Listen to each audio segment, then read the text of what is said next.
Hi everybody, and I want to thank Sandy for this opportunity to actually talk to you. Most author interviews are done online and there's just a bunch of words going back and forth. So hopefully this will give you an opportunity to see the real me, and maybe that'll encourage you to buy my book and enjoy it. I'm one of those people that always wanted to be a writer. When I was a little kid, I had notebooks full of scribbled stories. My blue Bic pen was my best friend. Now I realize that what I was writing was fan fiction. I would have my favorite TV show and I would write stories about the characters in that TV show. I was little. I was only 10 or 12 years old, so I didn't have a big scope of things to draw from, but I knew what I knew on TV. So I wrote stories about TV characters. Of course, when I grew older, I wrote about other things, and I was always encouraged to write by my teachers and professors. But back in the 70s, there weren't a lot of creative writing programs you could go to.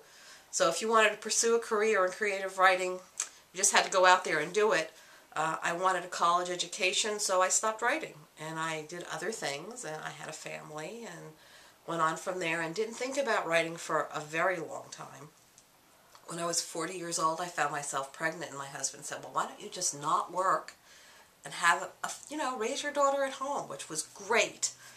But after a couple of years of that, I was thinking about, what am I going to do now with the rest of my life? Do I want to go back to the business world? What am I going to do with myself? So that's when I decided to write again. My first manuscript got me nowhere. My second manuscript was a love story about a 40-something professor and a 20-something rock star.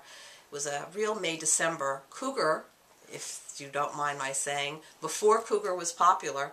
My agent, I actually got an agent. She loved it, but she couldn't sell it because people that said, you know what, no one's going to buy this older woman, younger man thing. Of course, a year or two later it took off, but at the time it just fell flat, which was fine with me because it was a great experience to write the book, to work with my agent. Then I wrote Better Off Without Him because I wanted to write a kind of book that I wanted to read.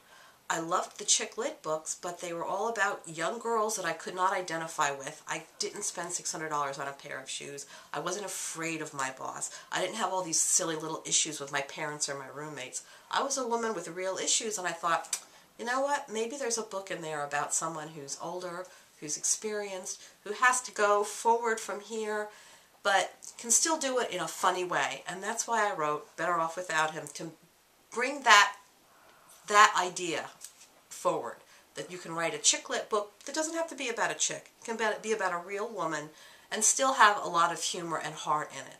So that's what Better Off Without Him was. I loved it. My agent loved it. We couldn't sell it. But that's when I decided to self-publish, and it wasn't necessarily to make a huge statement. It's because I thought, there's an audience out here. I'm not the only person who likes this book. I read all the time. I know when a book is good, and I thought my book was good, so I self-published it. It's been out there for over a year. I'm so pleased with how it's been doing. It warms my heart. I get emails from total strangers who say, I really liked your book. Man, you can't beat that at all. That's why I write.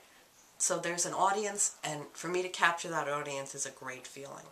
So we're having a book discussion about Better Off Without Him today here on the website, and I'm hoping that you're all going to participate. If you have any questions, this is the time to ask them. But by all means, go to my website. If you want, a couple of days from now you think of something, drop me a line. I love hearing from my readers. It's a terrific way for me to interact and get more ideas.